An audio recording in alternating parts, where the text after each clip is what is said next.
आज पहाटे 3 वाजता वर्धेजवळील विरूरजवळ समृद्धी महामार्गावर भीषण अपघात घडला। या महामार्गावर समोर असलेल्या इथेनॉल टँकर मागे ही कार होती। सावकाश प्रवास सुरू असतानाच मागून आयशर गाडीने धडक दिली। धडक बसल्याने कार समोरच्या टँकरला धडकली। या अपघातात इथेनॉल भरलेले कंटेनर उलटले। त्यात कारमधील टिपले कुटुंबातील तिघे व चालक अंकुश लक्ष्मण राऊत असे चौघे ठार झाले। तसेच आयशर गाडीचा चालक व क्लीनर असे दोघे पण मरण पावले। टिपले कुटुंबातील तिघे या अपघातात ठार झालेत। कुटुंब प्रमुख राजेश आनंद टिपले, पत्नी सुषमा टिपले व कन्या जान्हवी टिपले अशी मृतकांची नावे आहेत। हे कुटुंब पुणे येथे शिकणाऱ्या तन्वी या दुसऱ्या मुलीस सोडून परत येत होते। दोन्ही जुळ्या बहिणी, एकमेकींवर जीवापाड प्रेम।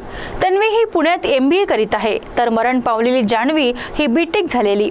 वडिलांचे गावात एक छोटे दुकान, तर आई शिवणकाम करायची। दोनच मुली, पण या मुलींना शिकवून खूप मोठं करायची स्वप्न आई-वडील यांनी पाहिली।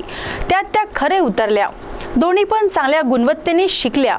आता पुढे नोकरी करून स्वतःच्या पायावर उभे राहण्याची त्यांची वाटचाल सुरू होणार, तोच एकीवर काळाने घाव घातला। पुण्यातील मुलीसाठी हा अखेरचा निरोप या कुटुंबासाठी ठरला।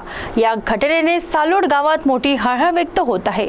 घटनास्थळी महामार्ग पोलीस, वर्धा पोलीस, अग्निशामक दल आणि MSRDCचे पथक तातडीने दाखल झाले असून बचाव व मदत कार्य सुरू आहे। सध्या मुंबई-नागपूर मार्गावरील वाहतूक विरुद्ध बाजूच्या मार्गावरून वळवण्यात आली आहे, ज्यामुळे संबंधित टप्प्यात काही प्रमाणात वाहतूक कोंडी होत आहे।